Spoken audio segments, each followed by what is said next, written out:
ओम श्री परमात्मने नमः। ओम श्री गुरुभ्यो नमः।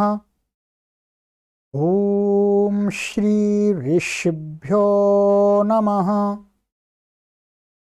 ओम सहनाववतु सहनौ भुनक्तु सह वीर्यं करवावहै तेजस्विनावधीतमस्तु मा विद्विषावहै। ओम शांति शांति शांति।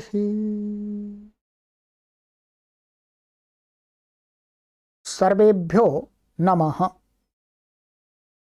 देववाणी संस्कृतं यूट्यूब चलदृश्यं प्रति भवतां भवतीनां च हार्दं स्वागतम्।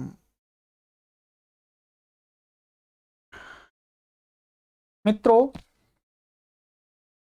महाभाष्यम महर्षि पतंजलि द्वारा प्रणीत संस्कृत व्याकरण का प्रौढ़ ग्रंथ हम पढ़ रहे हैं।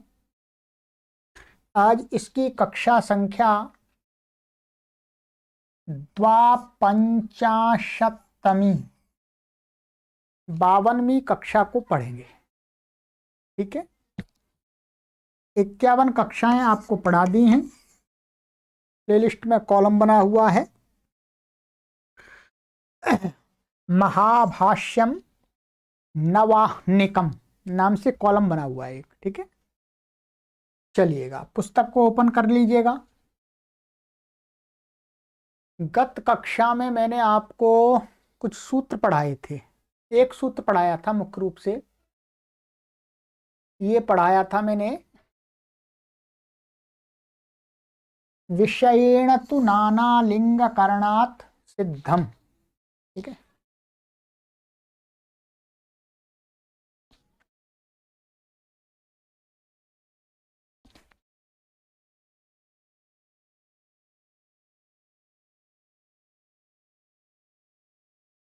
तो इसका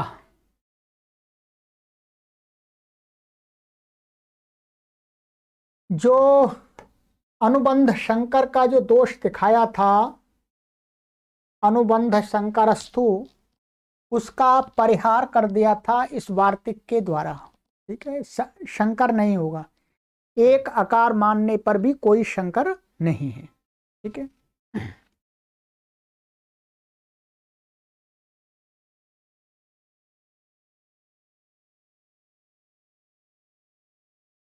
अब एक दूसरा दोष दिखाया था यहां पर, एक आकार को मानने पर एकाजनेकाज ग्रहणेषु चानुपपत्तिः। इसका अर्थ ये था कि जहां पर एक अच को कहा हुआ कोई कार्य है, तो यदि किसी शब्द में एक ही आकार बार बार आवृत्त हुआ है तो वहां पर वो एक अच वाला कार्य हो जाएगा। और यदि अनेकाच अच को कहा हुआ कोई कार्य है, तो यदि शब्द के अंदर 2-3 अच हैं, 2 ह्रस्वाकार हैं या 3 ह्रस्वाकार ही हैं, तो उनमें भी होने लगेगा। तो ये दोष आ रहा है इससे।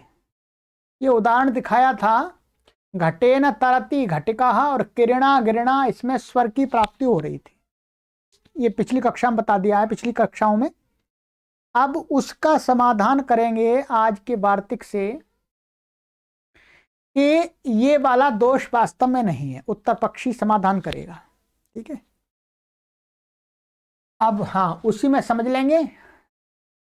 आगे वार्तिक आ रहा, ये इसकी भूमिका बनाई थी कि यदप्युच्यते एकाजनेकाज ग्रहणेषु चानुपपत्तिः इति। जो वो वार्तिक हमारा आपने कहा है, जो उत्तर पक्षी पूर्व पक्षी से कह रहा है व्यक्तिवाची से, कि आपने जो एक दोष दिखाया था कि आकार एक ही मानने पर, अब प्रत्यार सूत्रों में पठित आकार और जो अष्टाध्यायी के सूत्रों में विहित जो प्रत्यय आदि धातु आदि हैं, धातु आदि हैं, उनमें एक ही आकार है, अलग यहाँ अनेक नहीं है। तो एकाच अनेकाच के जो कार्य हैं उनकी अनुपपत्ति अर्थात उनकी सिद्धि नहीं होगी, उनकी सिद्धि नहीं होगी। अर्थात अनेकाच में एकाच का कार्य प्राप्त होने लगेगा और एकाच में अनेकाच का प्राप्त होने लगेगा। किरणा गिरणा और घटे न तरती इत्यादि दिखा दिया था। अब आते हैं, अब इसका उत्तर देता है उत्तर पक्षी, कहता है कि भाई गलत समझ रहे हैं आप, ऐसा है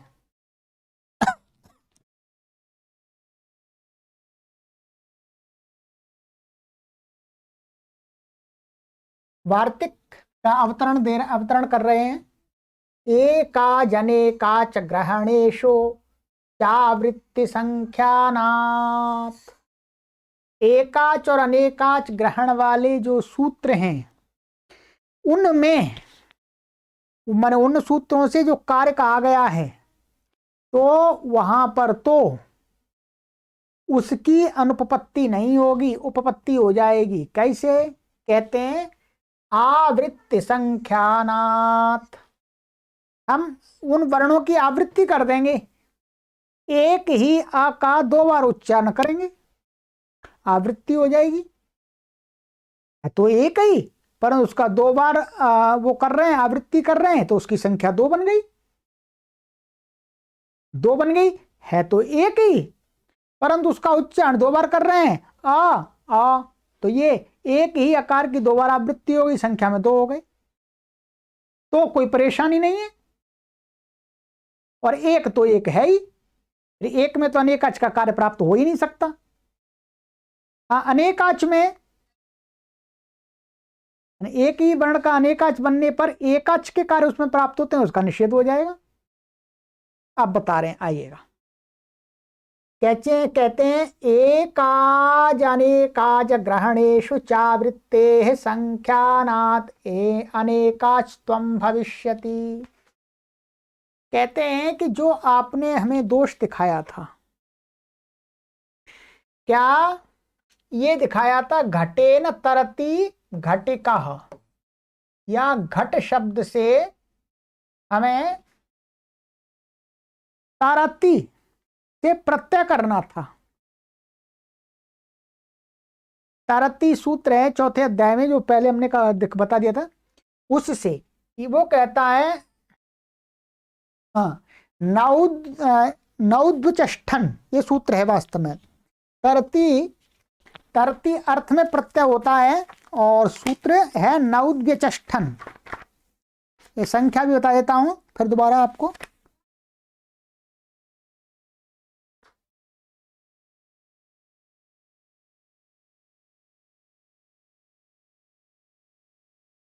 यह 4 4 7 चौथे अध्याय के चौथे पाद का 7वां सूत्र है। ठीक है, नौद्वचष्ठन, ये सूत्र ने ये कहा था कि तृतीय समर्थ नौ प्रातिपदिक और द्विचश्च प्रातिपदिकात दो अच वाला, क्या है, दो अच वाला कोई भी प्रातिपदिक होगा उससे ठन प्रत्यय होता है। अब यदि आप आकार को एक ही मान रहे हैं, ये आ और ये आ दोनों एक ही हैं, तो ये अनेकाच है ही नहीं है। पूर्व पक्षी का ये समस्या है कि इसमें ये तो एक ही है, दो है ही नहीं। तो कह रहे हैं कि भाई नहीं, आवृत्ति संख्यानात्, आ का दो बार उच्चारण हो रहा है, इसलिए आवृत्ति कर दी तो दो बन गए। तो एक ही पर उसकी आवृत्ति करने से दो बन जाते हैं। तो यहां पर ये अनेकाच हो गया, अनेकाच का कार्य इसमें हो जाएगा, है तो एक ही परंतु इसमें अनेकाच का कोई कार्य का हो जाएगा, नौद्वचष्ठन से ठन हो जाएगा, ठन हो जाएगा और घट का बन जाएगा, कोई परेशानी नहीं। कहते हैं और ऐसे ही किरणा गिरणा का दिखाया था, वहां पर जहां पर आवृत्ति करने की आवश्यकता होती है, ये किरी शब्द था और ये इसको टा का था।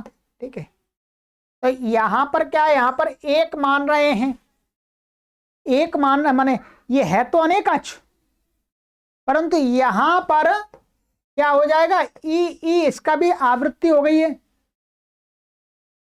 इसकी ई दो बार उच्चारण आवृत्ति हो गई, संख्या दो बन गई, तो ये एकाच नहीं रहा, एकाच नहीं रहा। इसलिए इसमें जो एकाच को मान करके पूर्व पक्षी ने दोष दिखाया था कि सावे काच तृतीया दीर्घ विभक्ति से विभक्ति को उदात्त पा रहा था, तो अब क्या है, ये वास्तव में एकाच रहा ही नहीं, ये तो अनेकाच बन गया, अनेकाच बन गया तो सावे काच तृतीया विभक्ति लगेगा ही नहीं इसमें, अब विभक्ति को उदात्त होगा ही नहीं, अर्थात सूत्र नहीं लगेगा। यहां पर अप्राप्ति हो रही थी, उसकी प्राप्ति करा दी, यहां पर प्राप्त हो रहा था, उसको रोक दिया, तो सिद्धि सही हो गई। आवृत्ति संख्यानात् है तो एक ही ई, परंतु दो बार उच्चारण करके उसकी संख्या दो मानी जाएगी। पूर्व पक्षी कह रहा है भाई ऐसा कैसे कर सकते हैं, भाई एक का उच्चारण दो बार कर देंगे, 1000 बार कर देंगे तो 1000 बन जाएंगे क्या?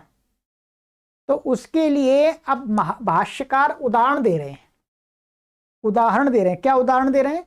तद यथा, जैसा भाई होता है लो शास्त्र में, कैसे कहते हैं, सप्तदश सामिधेन्यो भवन्ति इति त्रिहि प्रथमाम अन्वाह त्रिहि उत्तमाम इत्यावृत्तितः सप्तदशत्वं भवति। कहते हैं कहीं पर याज्ञिक क्रियाओं में ऐसा कहा है कि सप्तदश सामिधेन्यो भवन्ति, माने 17 मंत्रों से समिधा का आधान किया जाता है, माने 17 समिधाएं, सामिधेनी समिधाएं, वो सामिधेनी मंत्र, परंतु कहीं पर भी 17 नहीं दिखते हैं मंत्र, 17 मंत्रों का कहीं कोई भी उल्लेख नहीं है, कहा है। तो फिर उसमें नियम बताया है कि भाई इनको हैं कितने, 13 हैं, 13 दिखते हैं। तो कहते हैं 13 मंत्रों के 17 बनाने होते हैं याज्ञिक क्रियाओं में। तो उसको क्या करते हैं, उसके लिए नियम बना दिया कि ऐसा है, त्रिहि प्रथमाम अन्वाह, माने त्रिहि माने 3 बार, प्रथमाम जो प्रथम सामधेनी ऋचा है उसको 3 बार उच्चारण करो, 3 बार उच्चारण उसका कर दिया, अर्थात 1 बार उच्चारण तो उसका है ही, 2 बार एक्स्ट्रा कर दिया, 2 बढ़ गए, 13 प्लस 2, ठीक है, प्लस कहते हैं त्रिरुत्तमाम, और 3 बार उच्चारण जो अंतिम ऋचा है, इसमें जो सामधेनी ऋचा है उसमें अंतिम है, उसका 3 बार कर दो, तो एक तो उसी का अपना है ही, 2 और एक्स्ट्रा हो गए, कितने हो गए 2, अब ये कितने हो गए 13, 2 15, 2 17, ये 17 बन गए आपके। ऐसे 17 बनाए जाते हैं, परंतु ऋचाएं तो 13 ही रहती हैं, वो सामधेनी ऋचाएं तो 13 ही रहती हैं, 13 की 17 बना लेते हैं उच्चारण करके, एक को 3 बार उच्चारण कर दिया प्रथम को, और अंतिम को 3 बार कर दिया, तो 17 बन गए, है तो 13 ही मंत्र। वैसे ही ठीक यहां पर भी ये आ माने है तो एक ही, परंतु हम इसको 2 बना लेंगे, अनेकाच बना देंगे, 2 बार उच्चारण करके, 2 बार उच्चारण किया गया है। ऐसे यहां पर री, यहां पर भी क्या है, ई का 2 बार उच्चारण किया गया, तो है तो एक ही, परंतु इसको भी 2 बन जाएंगे। तो उदाहरण भी पेश कर दिया।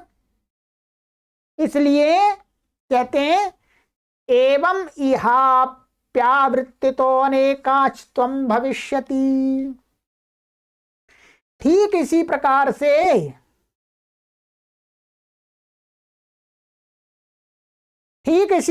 से यहां भी इस माने आकार के जाति पक्ष में भी वर्णों के आवृत्तिता माने उनकी आवृत्ति को करके अनेकाच्त्वं भविष्यति, अनेकाच तो हो जाएगा, कार्य की सिद्धि हो जाएगी।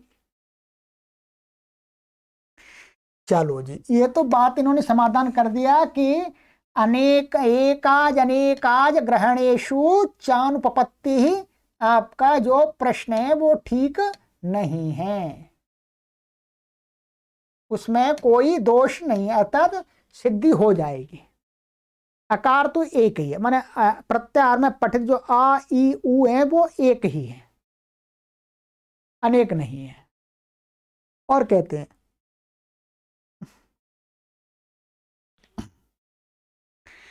अब कह रहे हैं इसमें भवेद आवृत्तिता कार्यम परिहृतम।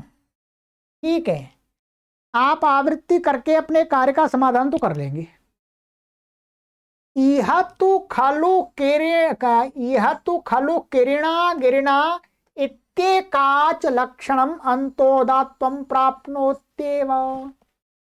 अब जो पूर्व पक्षी है, मैंने आपको समाधान पहले बता दिया। वो कह रहा वो तो ये उसको ऊपर वाले को मान रहा है घट ठीक है जी, यहां तो हो जाएगा, यहां तो एक को अनेकाच बना लिया।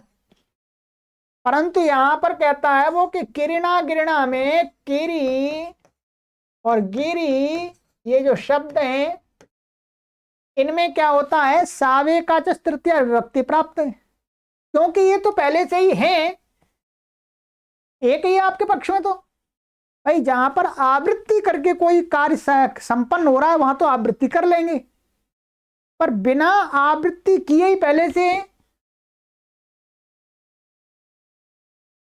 तो कहते हैं किरणा गिरणा इत्येकाच लक्षणम अंतोदात्तम प्राप्नोति। यहां पर सावेकाच तृतीया विभक्तिर, यहां पर भी क्या है, ये एकाच ही है, अनेकाच नहीं है ये।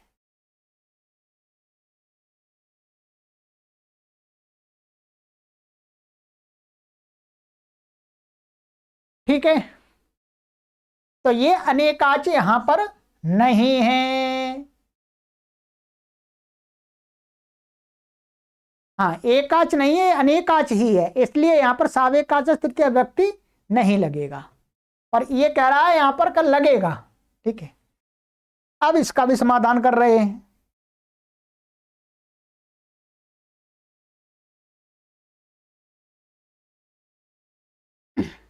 तो कह रहे हैं कि भाई ठीक है, ये तो किरणा गिरणा में तो एक ही है, आवृत्ति हो रही है, तो एक भी मान करके तो इसमें काम हो सकता है भाई। अनेक का कार्य भी हो जाएगा, अनेक का होगा तो, पर एक का कार्य भी तो होगा, एक तो है ही मूल रूप में ये। किरणा गिरणा में किरी किरी माने एक ही है, आवृत्ति से दो बार हो गया है, परंतु उसका एक मान करके भी कार्य प्राप्त हो जाएगा, अनेक को भी तो, अनेक का तो यहाँ कोई कार्य नहीं है। कहते हैं एकाच ग्रहण एकाच लक्षण, जो सावेकाच तृतीया विभक्ति सूत्र इसमें लगने लगेगा, ये कह रहा है पूर्व पक्षी। तो अप्राप्नोति एव, अब उसका भी समाधान कर रहे हैं कि भाई संख्या की आवृत्ति से ठीक है, हमने आपको बताया कि एकाच को अनेकाच बना लेंगे, परंतु जो एकाच माने आवृत्ति से जो अनेकाच बन गया है, बना हुआ है, वो एकाच ही माना जाएगा, एकाच भी माना जाएगा। तो उसका समाधान कर रहे हैं, कह रहे हैं एतदपि सिद्धम, ये भी सिद्ध है, इसमें अभी कोई प्राप्त नहीं है, इसमें सावेकाच तृतीय प्राप्त ही नहीं होगा। कथम, लोकतः, भाई लोकता अर्थात लोक व्यवहार से। तद यथा ऋषि सहस्रम एकाम कपिलाम एकैकशः सहस्र कृत्वा दत्वा तया सर्वे ते सहस्र दक्षिणाः संपन्नाः। कहते हैं एक उदाहरण मिलता है कहीं, वहां पर है कि ऋषि सहस्रम माने ऋषियों का माने 1000 ऋषि, 1000 ऋषियों को एकाम कपिलाम माने एक कपिला गाय को एकैकशः माने एकैकशः माने एक एक क्रम से एक एक को सहस्र कृत्वा माने 1000 बार, ये कृत्व सुच प्रत्यय 1000 बार दत्वा दे करके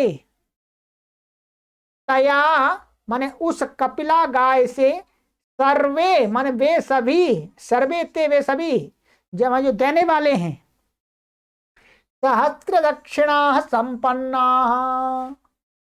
माने सहस्त्र लोगों को दक्षिणा देने वाले बन गए।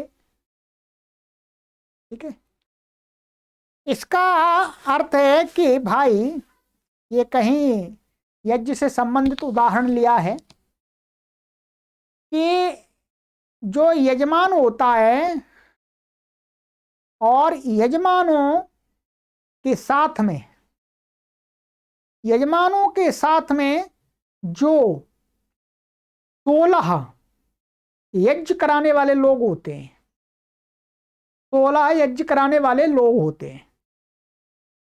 तो यजमान क्या करता है, यजमान जो भी ऋषि का अर्थ हो गया, प्राचीन काल का उदाहरण है, तो ऋषि लोग यज्ञ में आते थे तो उनको दक्षिणा दी जाती थी, यजमान दक्षिणा देता था। तो यहां पर कह रहे हैं कि ये लोक में उद्घटित उदाहरण है यज्ञ क्रियाओं में कि एक यजमान के पास में एक ही गाय थी कपिला, और उसके यज्ञ में 1000 ऋषि लोग बैठे। उनको उसने क्या किया, एक गाय को ही 1000 ऋषियों को बार बार दिया। पहले को एक ऋषि को गाय दे दी, एक ऋषि को गाय दे दी, और फिर ऋषि ने गाय ले ली, दक्षिणा होगी ऋषि की। फिर उसने, यजमान ने कहा भाई आप इस गाय का जितना मूल्य है उतना मूल्य मेरे से ले लो और गाय मेरे को वापस दे दो। तो दक्षिणा तो गाय की देनी है। तो ऋषि ने कहा लाओ ठीक है पैसा दो, और फिर गाय वापस कर दी। फिर उस यजमान ने वही गाय दूसरे ऋषि को दी, फिर उसको दे करके फिर उससे कहा महाराज जी अब गाय मुझे दे दो, आप इसका जो भी राशि बनती है, जितने का इसका मूल्य है उतना ले लो। इस प्रकार से यजमान ने 1000 बार गाय को दे दे करके फिर उसे ले ली, गाय पैसे दे दिए, फिर ले ली, फिर गाय पैसे दी, 1000 ऋषियों को दक्षिणा दी। उससे क्या हुआ, यजमान के साथ साथ जब यजमान ऋषियों को दक्षिणा देता है तो जो उसके यज्ञ कराने वाले हैं उनकी तरफ से भी यही दक्षिणा होती है। तो वो भी क्या होते हैं, वो भी दक्षिणा के भागी बन जाते हैं। यजमान दक्षिणा दे रहा है तो उसमें जो 16 ऋतु आदि है, अध्वर्यु आदि है, वो भी उसके दक्षिणा के देने वाले बन जाते हैं। तो कह रहे हैं कि ऋषि सहस्रम एकाम कपिलाम एकैकशः दत्ता सहस्र कृत्वा दत्ता तया, उस गाय से सर्वेते का अर्थ है यजमान और यजमान के यज्ञ कराने वाले लोग दक्षिण सहस्र दक्षिणा संपन्ना, माने 1000 गौओं की दक्षिणा देने वाले। 1000 है तो गाय एक ही, पर 1000 बार दिया और उसका मूल्य दिया बार बार, तो 1000 गाय की दक्षिणा वाले बन जाते हैं। माने 1000 गाय की दक्षिणा वाले उनको बोलते हैं सहस्र दक्षिणा। ये आजकल के टीकाकारों ने ऐसा बताया है। ठीक है, युधिष्ठिर मीमांसक जी का मत थोड़ा सा इसमें अलग है, वो बताऊंगा मैं। तो कहते हैं कि अच्छा तथा एक दक्षिणा आनीयंताम इत्युक्ते सहस्र दक्षिणत्वा न त आनीयन्ते। कहते हैं अब वो जो तथा माने फिर उसके बाद कभी कोई कहे कि एक दक्षिणा आनीयंताम, माने गाय तो एक ही थी वास्तव में, गाय तो एक ही थी, गाय तो एक ही थी, परंतु उसको 1000 बार दे दे करके यजमान और वो 16 ऋतु आदि यज्ञ कराने वाले लोग हैं, वो दक्षिणा सहस्त्र दक्षिणा वाले बन गए थे।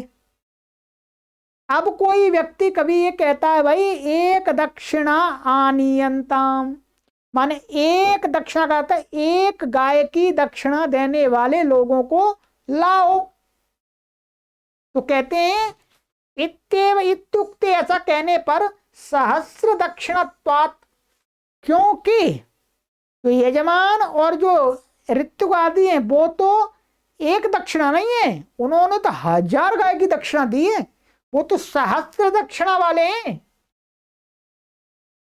गाय बेशक एक थी परंतु उसने 1000 बार मैंने उसका मूल्य दिया है।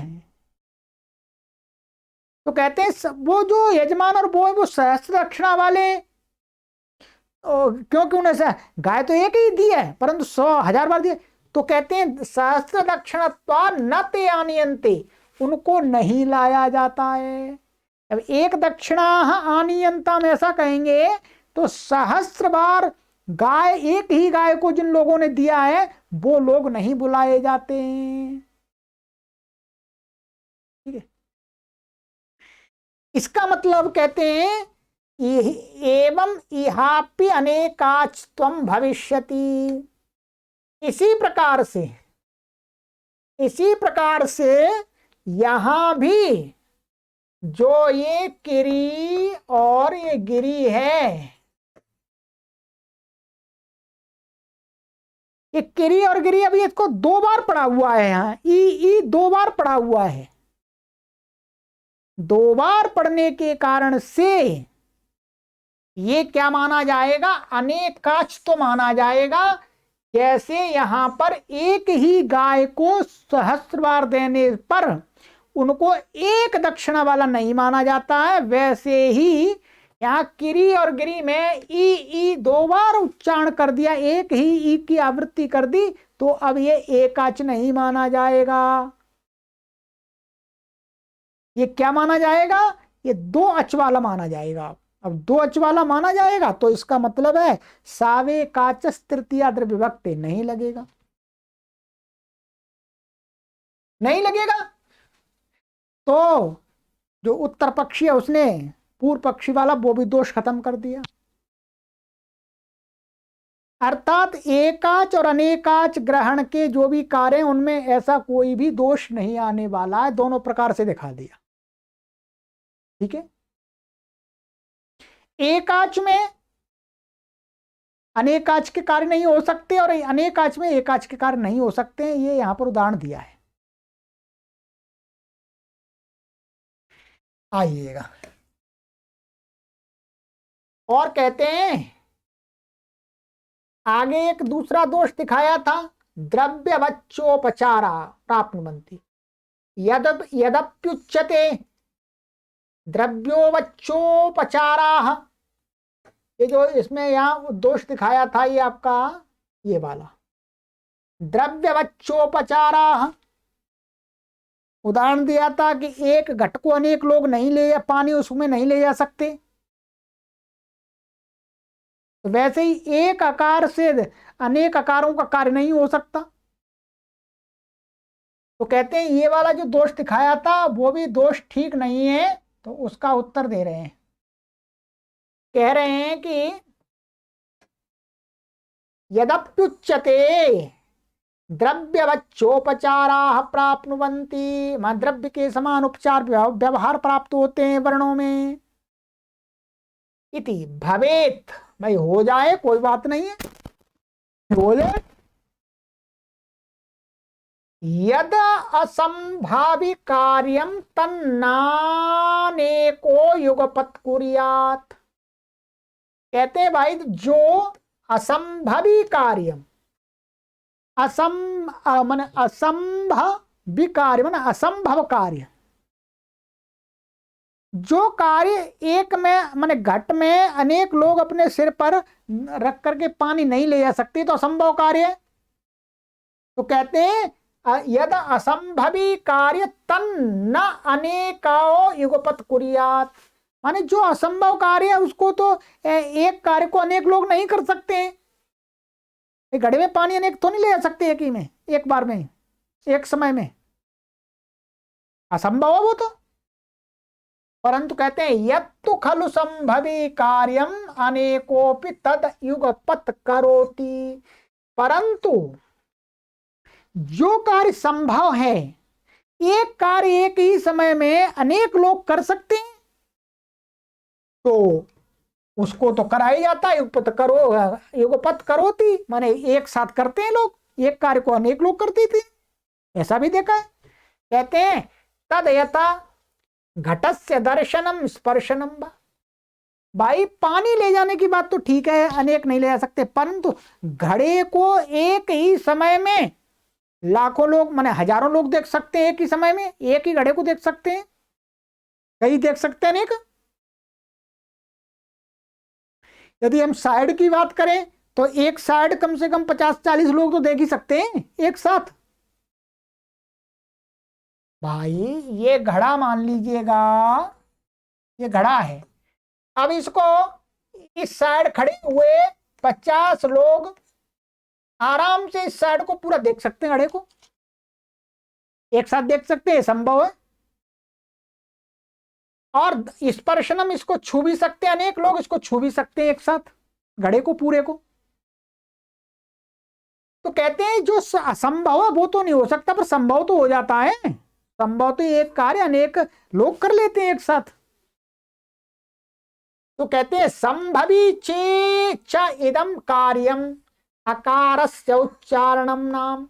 भाई जो अकार का उच्चारण है ये तो संभव है, अनेक लोग एक ही समय में इसका उच्चारण कर सकते हैं, क्योंकि सबके पास में कंठ माने आकार के उच्चारण के लिए जो साधन चाहिए वो अनेकों के पास में होंगे, तो अनेक लोग एक साथ कर सकते हैं, संभव है। तो अनेकोपि तदा युगपत करिष्यति माने एक साथ अनेक लोग कर देंगे। भाई मेरे पास अको विसर्जनीय कंठ्या माने आ का स्थान बताया कंठ, कंठ मेरे पास में भी है, कंठ आपके पास में भी है, आप भी चेतन है, मैं भी चेतन हूं, तो आराम से कर सकते हैं दोनों एक साथ, ये तो संभव है। इसलिए जो द्रव्य बच्चोपचारा प्राप्नुवंती वो भी पूर्व पक्षी का दोष निराधार है, उसका भी कोई आधार नहीं है। तो कहते हैं आकार एक ही है भाई, आकार तो एक ही मानो, आवृत्ति आदि से उसको अनेक बना लेते हैं, अकार इकार उकार ऋकार आदि जो भी है, ठीक है। चलिएगा, तो आज की कक्षा में हमने जो ये 3 दोष प्राप्त हो रहे थे, एकत्वाद आकार से सिद्धम, तो फिर उसमें दोष दिखाए थे कि अनुबंध शंकरस्तु, ये भी समाधान कर दिया पिछली कक्षा में। और आज हमने कर दिया एकाज अनेकाज ग्रहणेषु चानुपपत्ति और द्रव्योवच्चोपचाराः, ठीक है। इसका इन दोनों का समाधान आज की कक्षा में हमने कर लिया, ठीक है, और ये तो पिछली कक्षा में हमने कर दिया था। चलिएगा, अब अगली कक्षा में हमारा वार्तिक आ रहा है अन्य भाव्यम तो काल शब्द व्यवायात, इस पर अगली कक्षा में विचार करेंगे, ठीक है। चलिए, सर्वेभ्यो नमः।